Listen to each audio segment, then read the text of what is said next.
Have you ever forgotten something you studied yesterday and immediately concluded, I have a weak memory?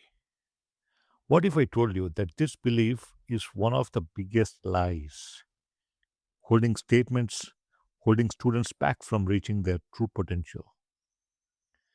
Well, years ago, after my spinal cord injury, I lost movement below my shoulders. Yet, during that difficult phase, I discovered that while my body had limitations, the human mind was capable of extraordinary growth and transformation. Hey there, Raghu here, a certified memory coach on wheels. Welcome to my podcast. The topic of today's episode is Your memory is not weak, it's untrained. Well, having survived a severe spinal cord injury, I learned that our true power is in the mind. And now I am on a mission to help students and competitive exam aspirants stop struggling with rote learning and tap into the infinite potential of their brains using proven memory techniques.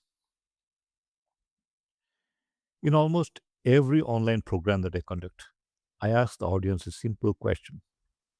The participants include students, parents, working professionals, and even senior citizens. I smile and ask, how many of you believe you have a weak memory? Almost every hand goes up. Some people answer immediately, others laugh while raising their hands. A few nod as if in an unquestionable fact. Yeah, as if it is an unquestionable fact. Every time I see this response, I realize how many people have convinced themselves that they suffer from weak memory without ever questioning whether it is actually true. I then ask a few more questions. Can you remember the name of your best friend from school? Can you remember your favorite movie actor? Can you remember your home address? Can you remember your mother's face? Well, everyone says yes. Nobody struggles. Then, then I pause and ask, if your memory is truly weak, how are you remembering all these things? Well, suddenly the room becomes silent, because deep down everyone knows the answer. That memory is not broken, my friend. It is working perfectly. Then I share another example. I ask the audience, how many of you have watched the movie Bahubali? Well, many hands go up immediately, almost all. Then I ask, who was the main actor? The answer comes instantly, Prabhas. Then I ask another question. What exactly do you have for lunch 7 days ago? Well, this time nobody answers. People start thinking, some laugh, others look confused. Yeah, very few can remember. Then I ask, what did you have for lunch 10 days ago or 2 weeks ago? Well, they won't be able to tell. See, friends, think about that carefully. Many people watched Bahubali movie years ago and still remember the actor instantly. In fact, if I ask many other questions about the movie, you'll be able to answer. Yet, you cannot remember what you had for lunch last week. Why? Because the brain remembers what captures attention. The movie contained powerful visuals, emotions, music, action, suspense, movement, and drama. Multiple parts of the brain were engaged at the same time. Well, lunch was simply another routine. Yeah, just another daily routine, right? The brain loves pictures, it loves stories, it loves emotions, it loves humor. Yeah. Whenever information contains these elements, memory becomes stronger. Imagine I ask you to remember the word hippopotamus. Some students might struggle, but now imagine a giant animal, hippopotamus animal, wearing sunglasses, riding a motorcycle, singing Bollywood songs, and driving through your living room. Yeah, just visualize it. Instantly, the image becomes unforgettable. Why? Because the language of the brain is pictures. And unfortunately, schools mostly teach through words, while the brain naturally prefers images. That mismatch creates difficulty for many learners.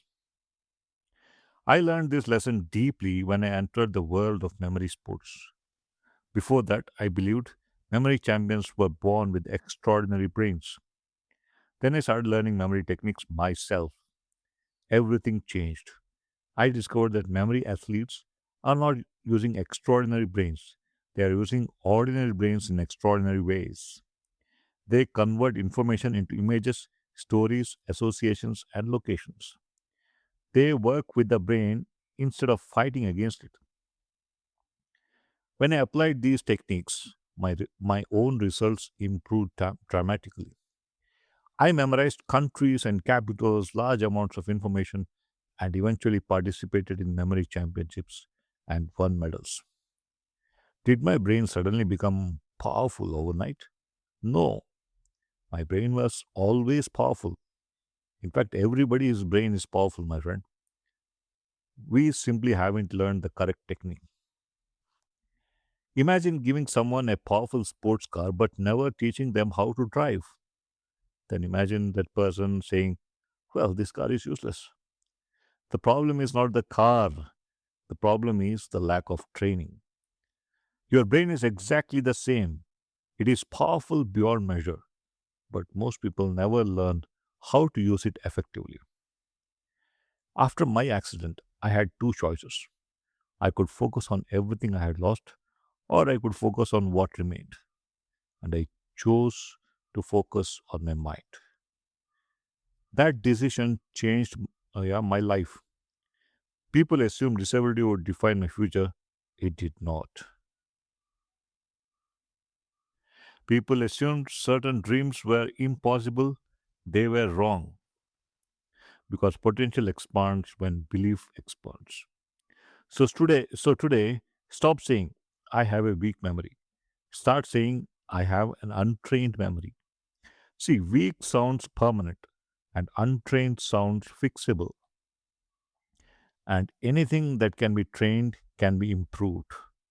Respect your brain, trust your brain, train your brain because your memory is far more powerful than you realize. Well, my friend, if you are ready to unlock your brain's true potential, comment below trainable, and I will see you in the next episode. Thank you. Bye bye. Have a good day.